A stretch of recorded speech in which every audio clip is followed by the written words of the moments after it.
การเฮือตานการรักษาศีลการเมตตาภาวนาเนี่ยท่านทั้งหลายมันเป็นเรื่องที่พระพุทธเจ้าทั้งหลายสั่งสอนคนสั่งสอนเทวดาสั่งสอนเวนยสัตว์ทั้งหลายตนได้เกิดมาในโลกเนี่ยตรัสพญาสัพพัญญูเป็นพระพุทธเจ้า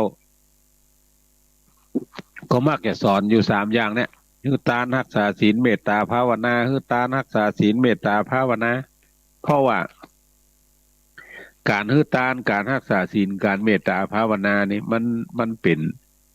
เบื้องต้นเป็นสิ่งเบื้องต้นที่จะทำให้เราไปสู่ที่ดีไปสู่ที่ดี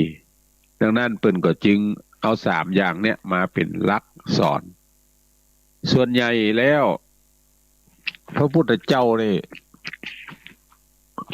สั่งสอนคนทั้งหลายคือเว้นจากบาปทั้งปวงสั่งสอนให้คนทั้งหลายทำบุญสุนทานสั่งสอนให้คนทั้งหลายนี่ละจากอันบดีบงามแล้วก็ตั้งอกตั้งใจทำในสิ่งที่ดีที่งามที่อีเป็นต้นส่วนใหญ่แล้วคำสอนของพระพุทธเจ้านี่มี84,000พระธรรมขันธ์แบ่งซอยเอาย่อยเอายำเป็นหมวดเป็นหมู่ที่สุดแบ่งคือเป็นสามก็คือ จามตัวเป็นวัดเป็นไอโดนฝนตะว่าก็มีสามก็คือตานรักษาศีลเมตตาภาวนาย่อลงเหลือสองก็เว้นจากความชั่วคือทำความดีย่อให้เหลือหนึ่งก็คือความบ่ประมาทเนี่ยอย่างก็ตามเท่าประมาทแล้วสบายมากก่อนจะทำก็กึดในขณะทำก็กึดทำแล้วก็กึดกึดว่ามันดีก็บ่ดีอย่างใดพอกเยอะๆชื่อว่าทำตามคำสั่งสอนของพระพุทธเจ้าเท่าท่านทั้งหลายนี่อยู่ในโลกถึงวันนี้บางคนก็นับถือศาสนาหนึ่งแหมคนหนึ่งก็นับถือศาสนาหนึ่งต่างคนต่างนับถือตามบรรพชนของตัวเก่าที่ได้นับถือสืบตามกันมาแต่ละคนแต่ละท่านเนี่ยก็จะนับถือศาสนาบ่เหมือนกันตั้งเฮาไปอย่างตั้งเปิ่นไปอย่างแม่กระทั่งนับถือศาสนาเดียวกันเนี่ยก็ยัง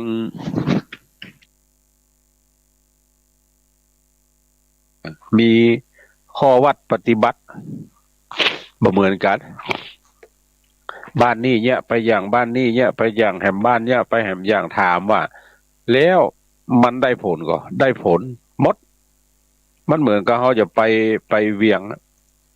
บางคนเกี่ยวไปทางเมืองเป้าเมืองฝางแล้วก็ปิกเข้ามาเวียงแหมก็ได้หนึ่งเขาบางคนมาจากปุ๊บสายใต้หางดงสันปะตองจอมตองอมกอยดอยเต่าฮอดสายวันตกก็เสมิงถามว่ามาเวียงได้ก็ได้หมดลูกสายวันออกไปก็สารปีสันกำแพงแม่ออนดอยสะเก็ดไปเวียงได้ก็ได้ไปทางใดก็ได้หมดไปเวียงนี่เพราะว่าหนทางมันหลายเส้นการจะไปที่ใดที่หนึ่งเนี่ยมันต้องมียวดยานพาหนะที่จะพาเราไปเราจะไป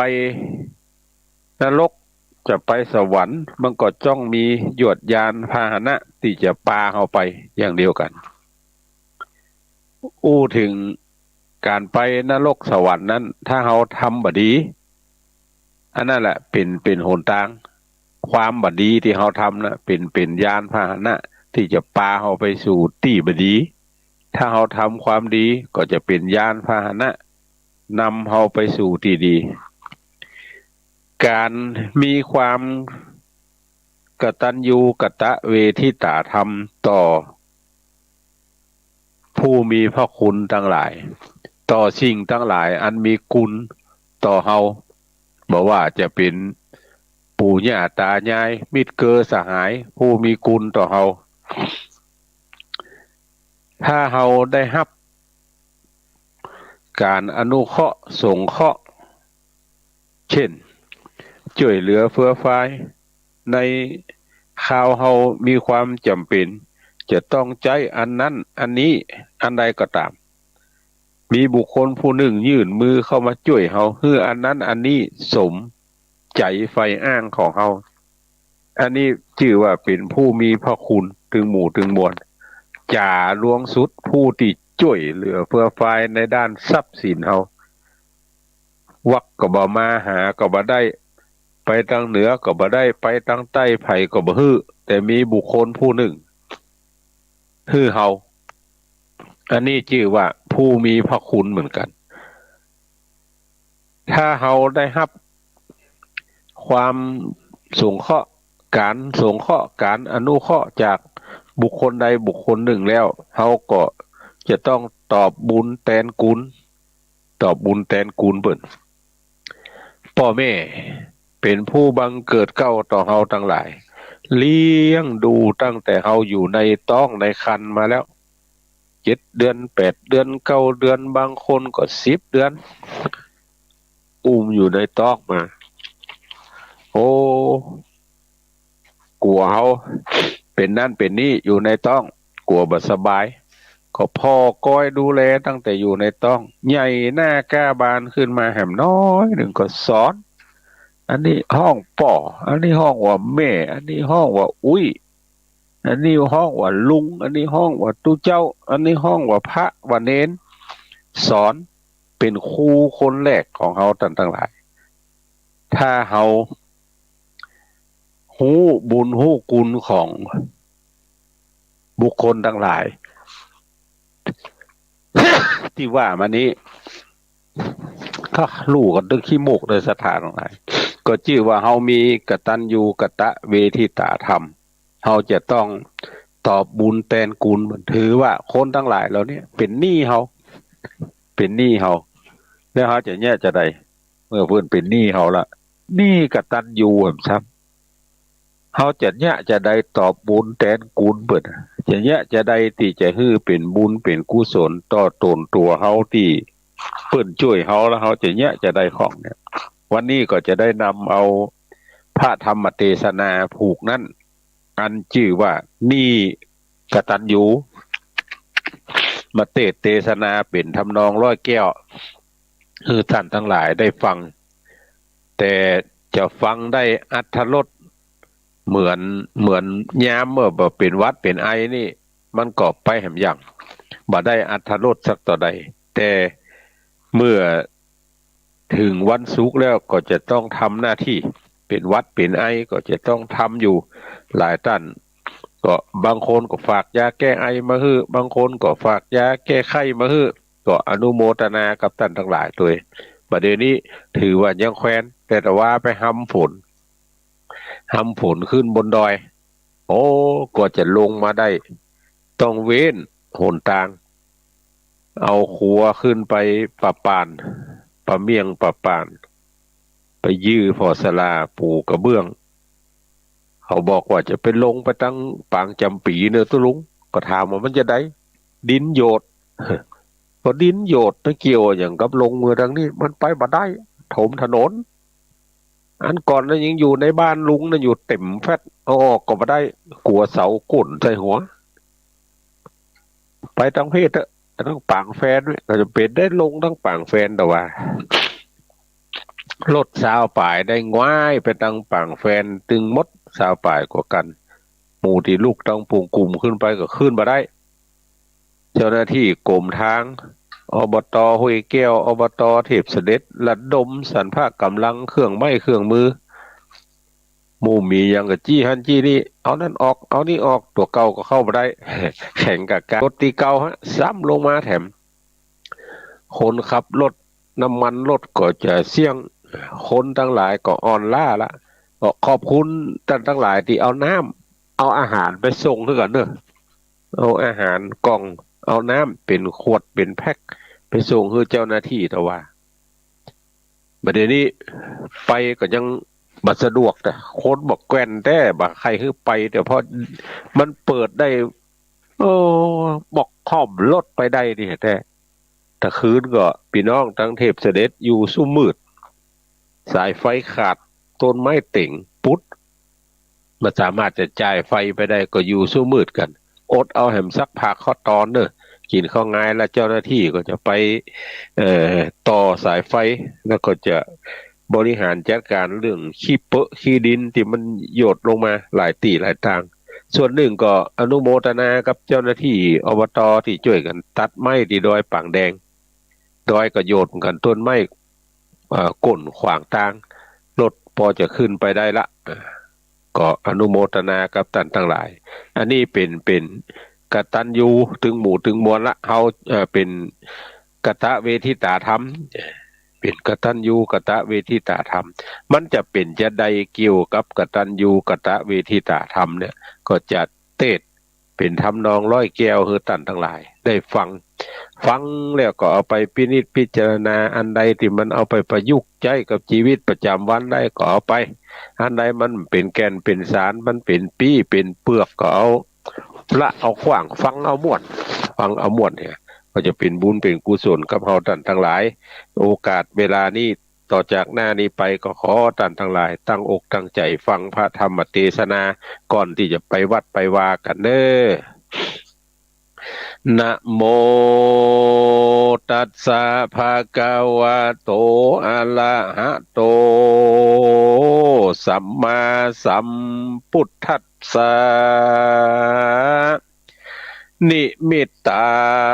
งสาธุรูปานังกตัญโยกาตะเวทิตาติติสาทะโวดูลาสะโพเลสะตั้งหลายตั้งยิงใจมวลหมู่อันนั่งอยู่ฟังธรรมจุงดาจามชื่อไว้แล้วก้อนไก่เอาสาร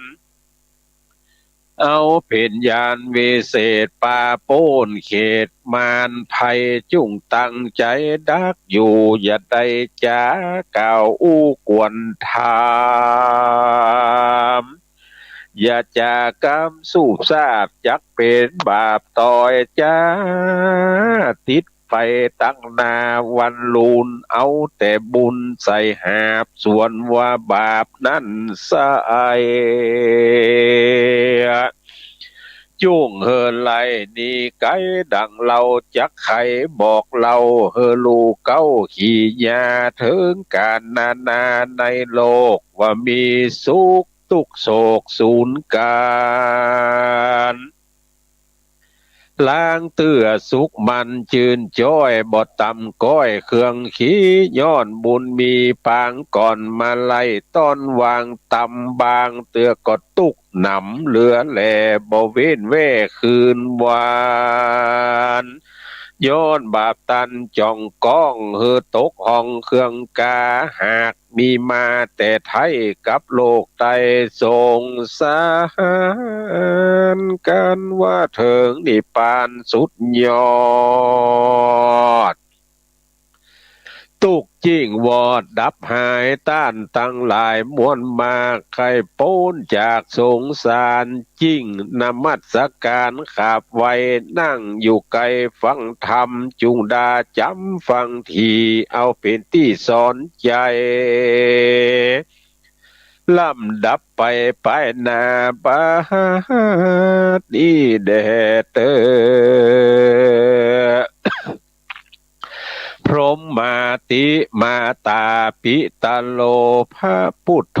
โตนผ่านเพวกล่าวไว้แล้วสอนหมายว่าคนยิงใจมวลหมู่อันเกิดมาสู่โลกา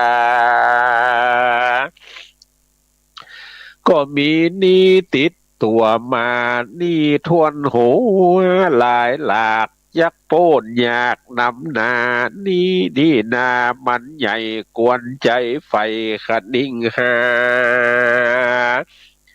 รีบปูจาบอกขาดบอกประมาทยามวันจุ่งปากันคืนนี้ตั้งแต่นี้ไปนาอย่าเนิ่นจ้าเหิงนานและนาโจตกาเมนมีผู้มาจาทามเป็นกำงามบทเศร้าอาคานี่เล่าเกิดมาบอกเคยไปหายืมเลยกูและเอวอู้ยืมมายังเงินคำค้าบาทไตของเครื่องใจอันใดขอได้ไขก่าวจี้ว่าเป็นนี้เยื่องได้จาผู้จักมากล่าวแก่ฮือแม่นแต่ตามธรรมกูวนไขกำกล่าวทอยว่าคนใหญ่น้อยยิงใจ จุ้งจำหมายเมียดไว้ว่าเราเกิดได้เป็นคนก็เพราะพ่อแม่ตนเป็นเจ้า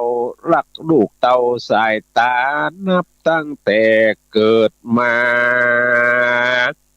เอาปฏิสนนาเกิดเป็นคนลุ่มไต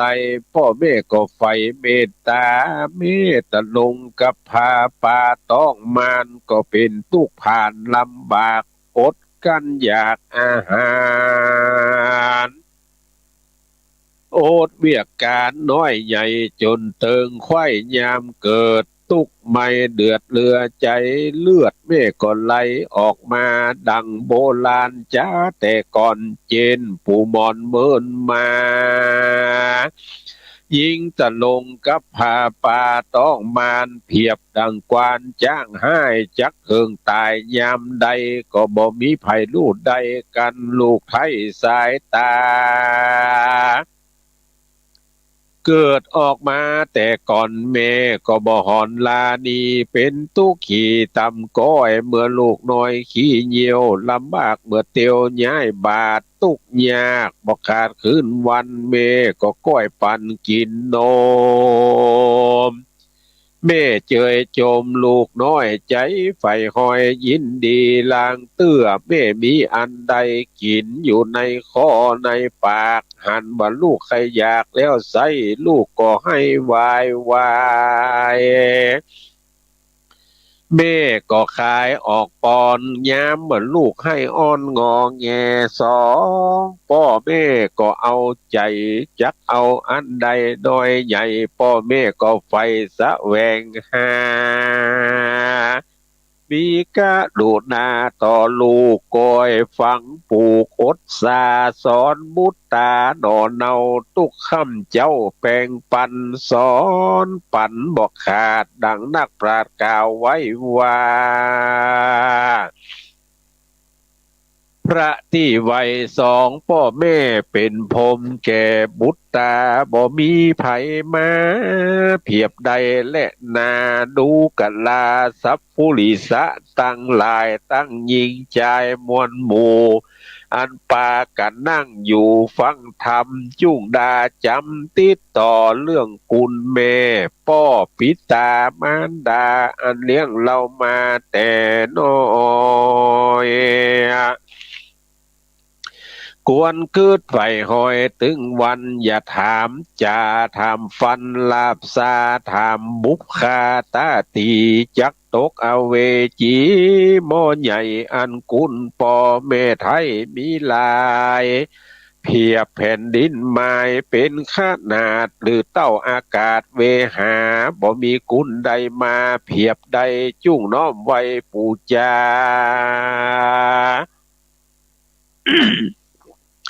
มันเกิดหาบุญกุลตอบแทนหนุนเหือใดคนโลกไตยิงใจ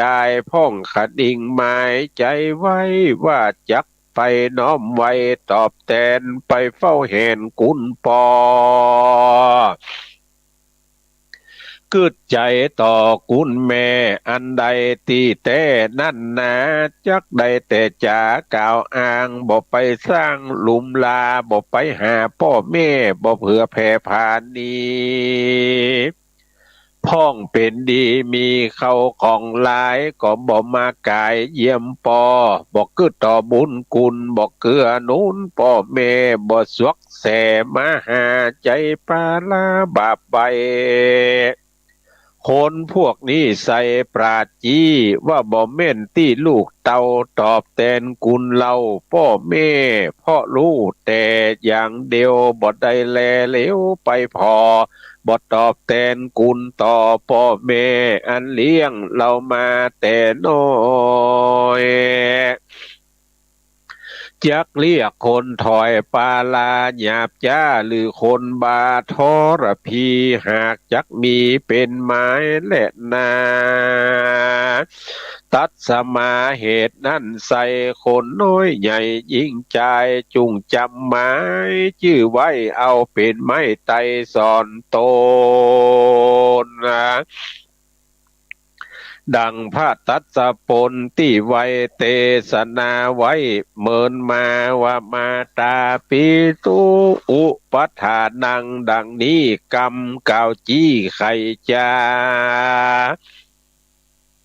ว่าคนผู้ใดนาน้อยใหญ่ใจไฟหอยคำเจ้าได้กึดถึงพ่อแม่เจ้าบอกขาดหาโอกาสแทนกุลช่วยเกือหนุนพ่อแม่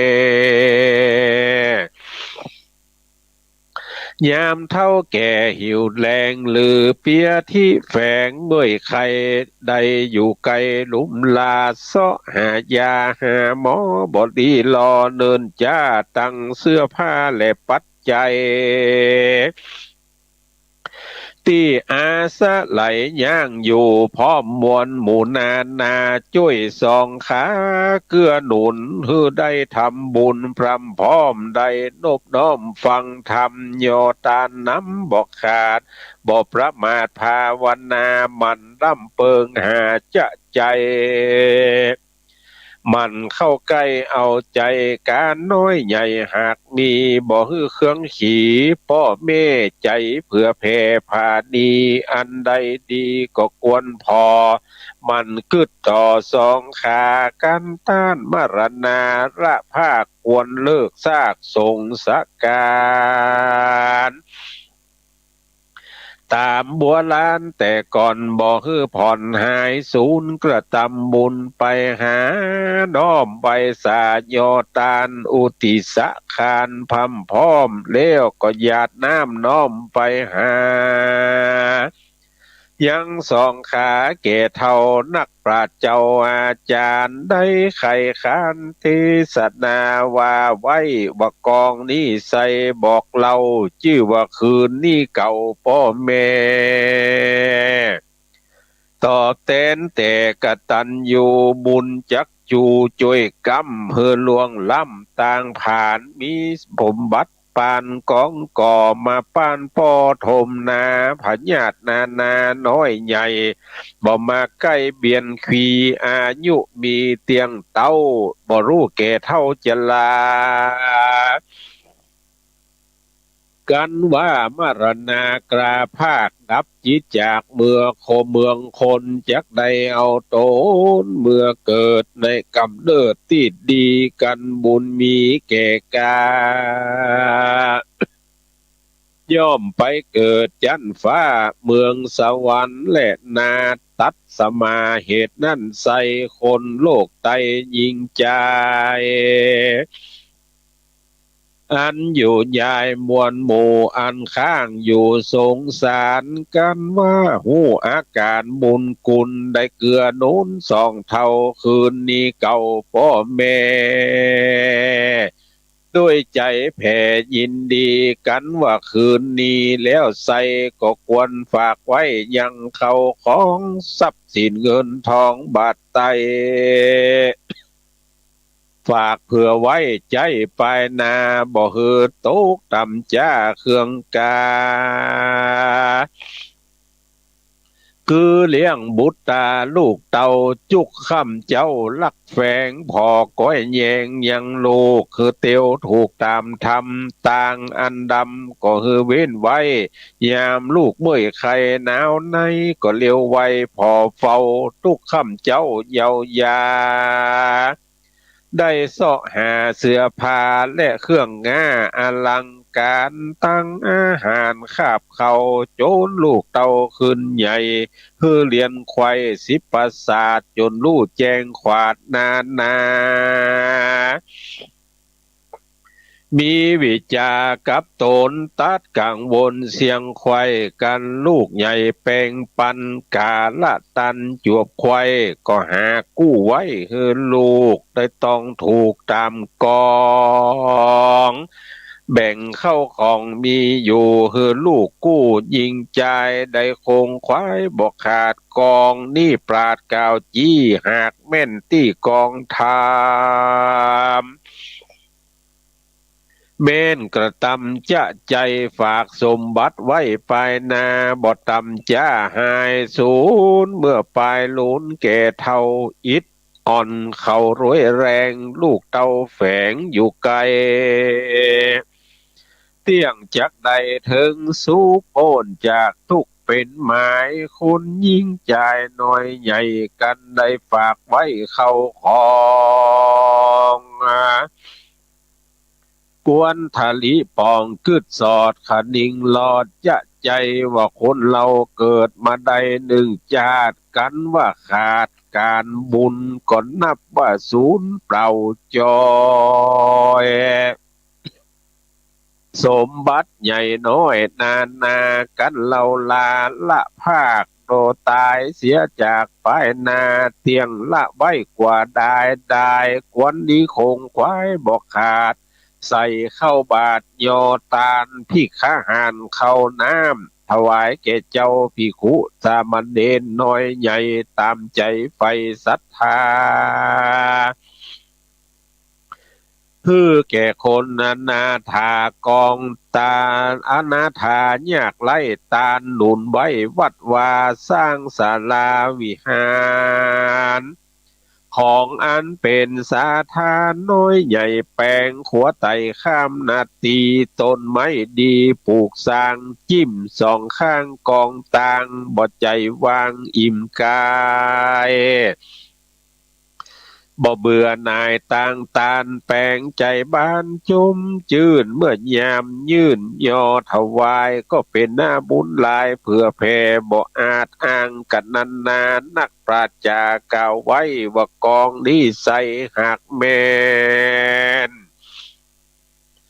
ฝังสมบัติไว้มันแก่นป้ายนาคนโลกลายิงใจกระตำไม้บอกขาดบอกประมาทโยตานนุติสะคานไปหาสัพเพสัตตาน้อยใหญ่ควายลุ่มไตโลกาบุญจักป่าหือใดสุขโลกไตเมืองคนสุขเมืองบนจันฟ้าเมื่อปลายนาบ่สงสัยจะแหละนาสุขาสังคัสสะสามัคคีสมัคคานังตะโปสุโขพระปุถโธต้นผ่านเพวกล่าวไว้แล้วสัจจังฮือระวังเอาไว้วันยามพี่น้องเหนือไตการมีจุ่งสามัคคีเจ้าบ้านอย่าได้ขี้ข้านเอ็นยานไปช่วยการมากกว้างช่วยก่อสร้างต่างบุญศรัทธานุนบอกขาดช่วยล้างถ้วยล้างถาดจัดแจงพอยำแยงช่วยกำช่วยตักน้ำสุมไฟล่างหมอให้ตะไลปากบ่อนละภาคเข้าไกลช่วยรับใจอาสาช่วยเจียนจ้าบอกกล่าวคือลูกข่าวตามลายช่วยคงควายบอกขาดช่วยปูลาดอาจสัตนาช่วยซักวัฏาผ้าครัวช่วยปัดปูถูกวาดบ่คือขาดตามลายบ่ดูได้ปางเป่าตลาบต่อเต้ายิงใจ มีหลวงหลายน้อยใหญ่หรือคนบานไกลหรือไกลเจ็บป่วยไข้หนาวในก็รีบไปเยี่ยมพอมีใจต่อมุดตูช่วยพอดูใจกว้าง ช่วยก่อสร้างวัดวาหากมีการใดนาน้อยมากช่วยบริจาคเขาของปัจจัยเงินทองมากน้อยตามไฟหอยต่อมีใจตามไฟหอยเจตนาบ่ฮื้อเครื่องกาลำบากหรือบริจาคแห่งกายช่วยการหลายมากกว้างบ่อาจอ้างกันนาเอาแรงมาช่วยกำมีมากล่ำจิตอาสาหรือมักกาเตียวไตบดีไข่เล็งหันก็สามัคคีกันเอาไว้แปลงเสียงไข่ตามมีอันสามัคคีนี่ใส่ปราดกล่าวไว้จะสอนว่าเป็นอาภรณ์เลิศแล้วประดุจจะดังแก้วดวงงามไผปฏิบัติตามบ่ขาดบ่ประมาทวางตามเตี้ยงสุกนำลายแหล่บ่เว้นแว่คืนวันกันภายพันกระพากตายละจากเมืองคนเตี้ยงบ่เอาตนไปเกิดจันฟ้าเลิศตุสิดาดูกะลาตานตั้งลายเฮ้ยบนหมู่อันตั้งอยู่ตามกองอย่าลิปองนอกลีดล่วงจารีดประเพณีกันกระทำบดีต่างบาปใบจักป้าโตนโต๊กต่ำไตอบายกวนดีคงควายบอกขาดอย่าประมาทต่างเรียนศึกษาเขียนและอ่านอย่าขี้ข้านหลังยาว คือเป็นหาวขัวไตการน้อยใหญ่หากมีบนละนีกลางโหนการกุศลจุงปากันก่อไว้เพื่อตัดต่างมาดไม่เครื่องกาขอศรัทธาใหญ่น้อยจุ้งชื่นจ้อยเจยบานสุขสำลานข้ามเจ้าอย่าโศกเศร้าเครื่องกาจักผาถัดนาอันใดบดีไกลจากธรรมก็ขอสมกา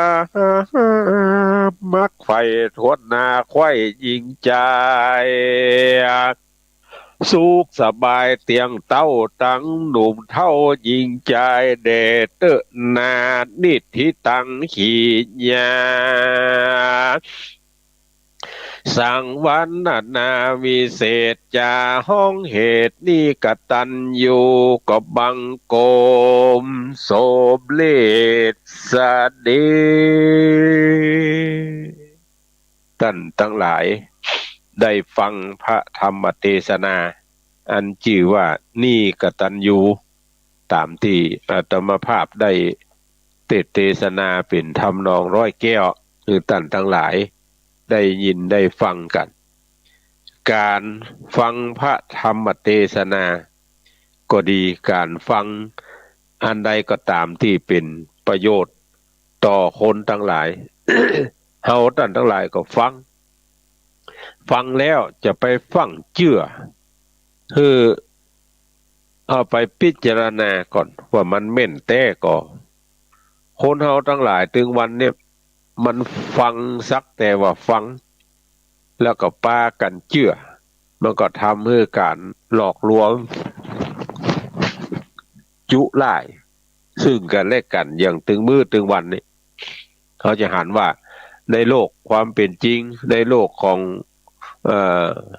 เครื่องมือสื่อสารอันตันสมัยเนี่ยมันจุมันหลอกกันได้ทั้งนั้นว่าประเดี๋ยวนี้คุณได้สั่งซื้ออันนี้เป็นจำนวนเงินตัวอี้ที่นี่ว่าของมันเสี่ยงไปเหียขอเลขบัญชีกำเดี๋ยวจะโอนสตางค์ไปให้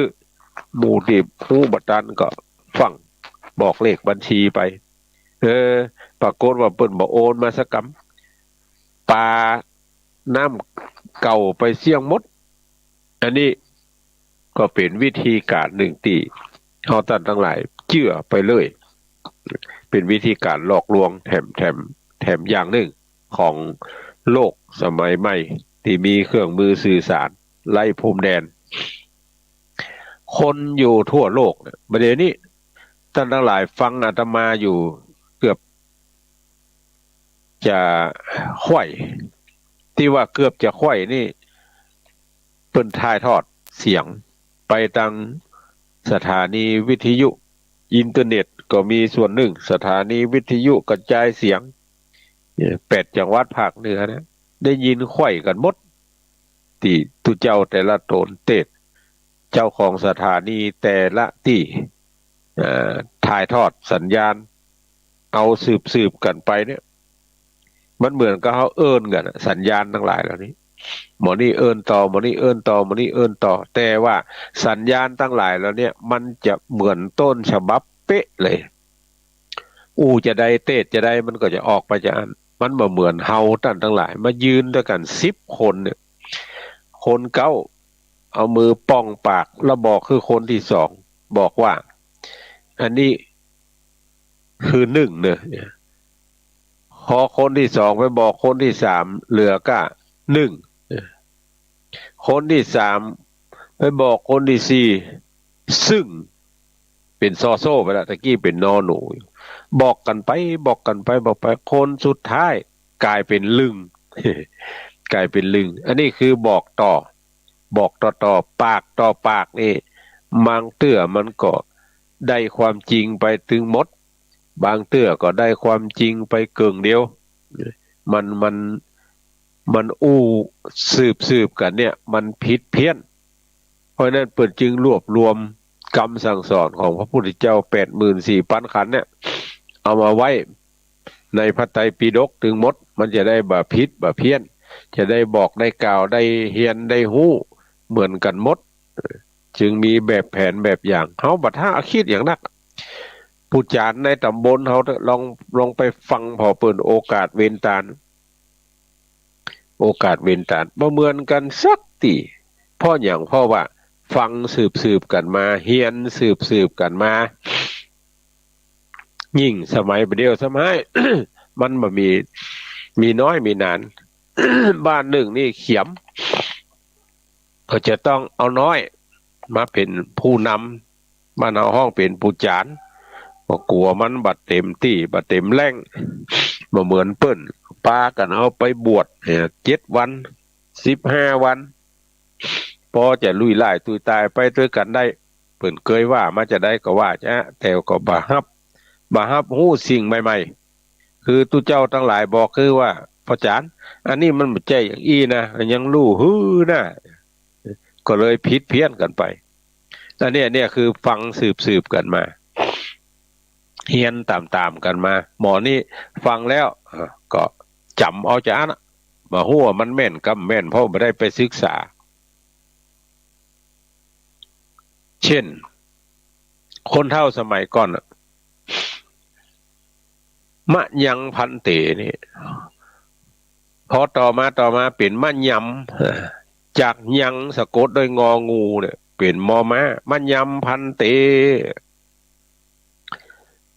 กลายเป็นผิดเพี้ยนไปหมอนั่นฟังต่อก็อุ้ยเขาว่ามาจะเอี้ย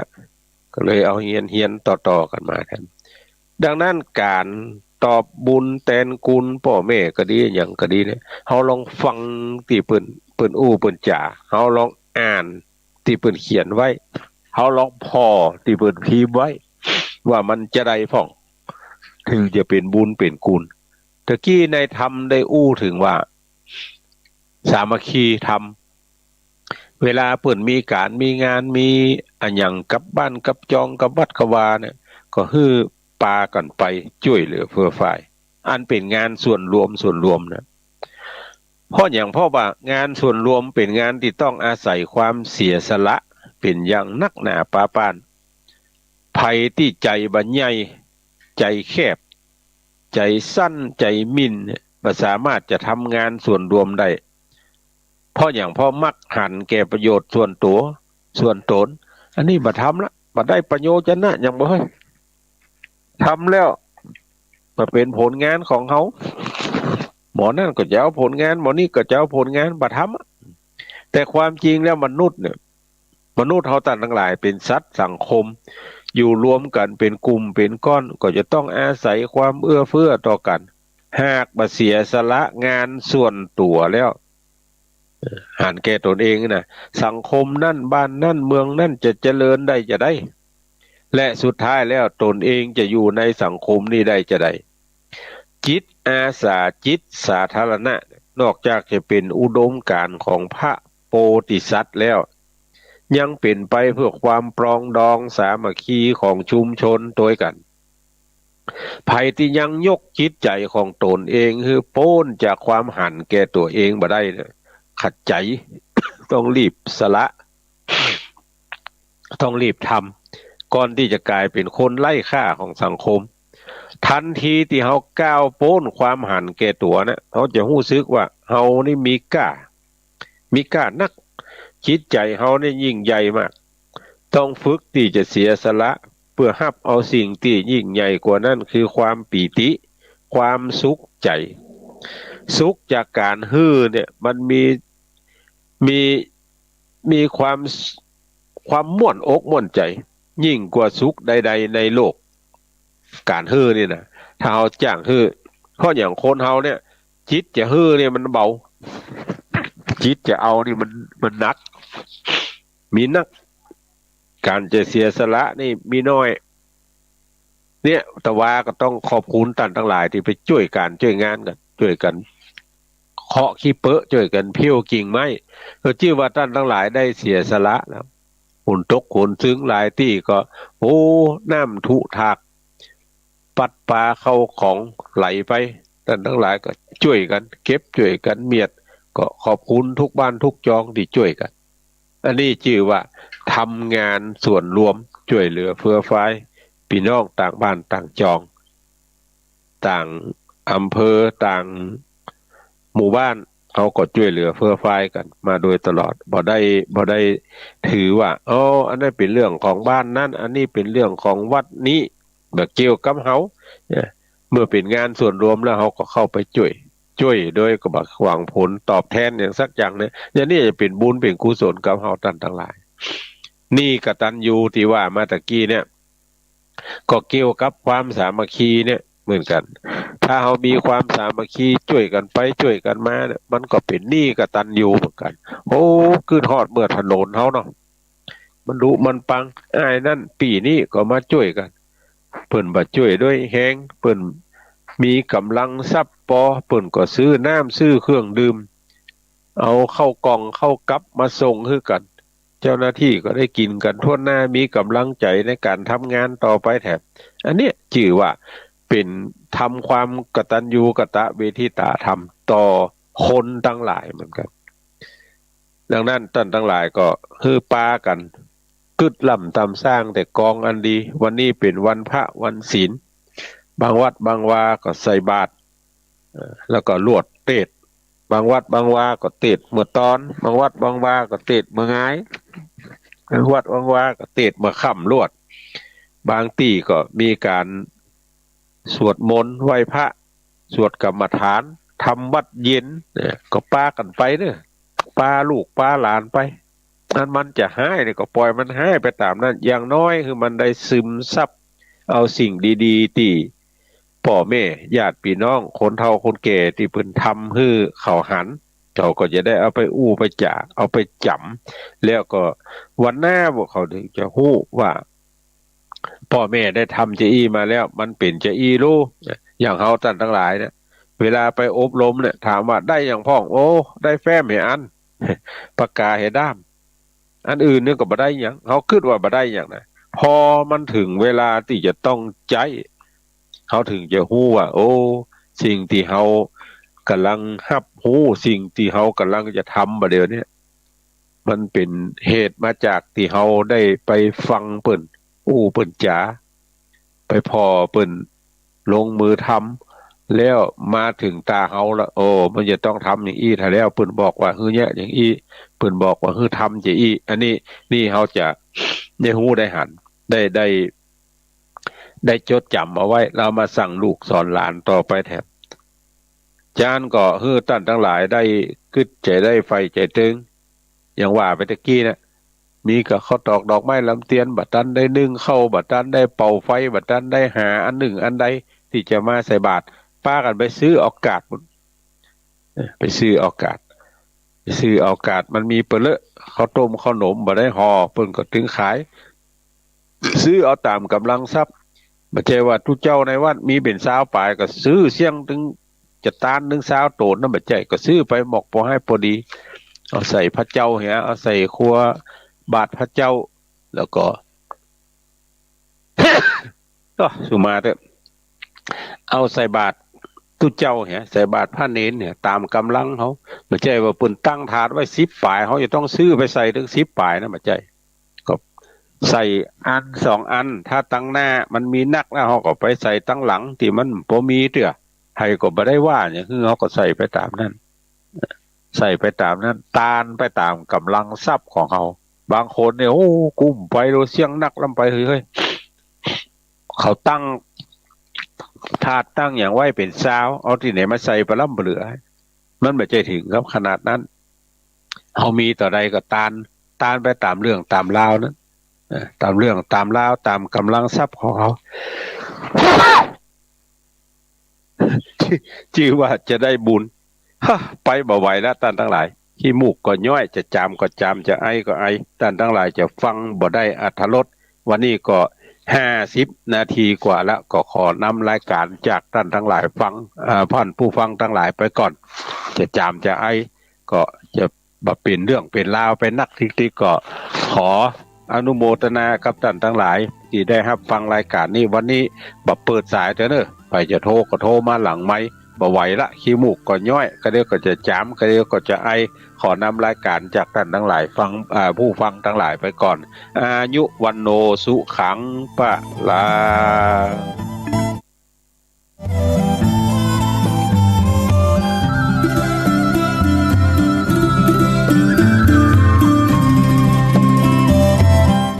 ศรัทธาญาติโยมท่านสาธุชนท่านผู้ฟังทั้งหลายทุกท่านได้รับฟัง